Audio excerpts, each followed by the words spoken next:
မြို့မနဲ့တမီတဲ့ဘွားလို့ဆိုတော့မယ်ကွယ်ချိုးပြုံးရွှင်သောနှမပြိုတဲ့တကူလုံးမင်းချိုးလာဖို့တဲ့မြို့မနဲ့တမီတဲ့ဘွားလို့ဆိုတော့မယ်ကွယ်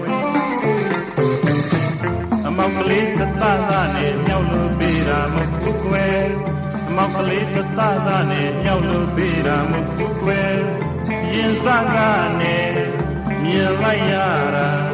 အဝတ်စားမှာနဲ့အလွန်တင်းတယ်ရင်စကားနဲ့မြင်လိုက်ရတာ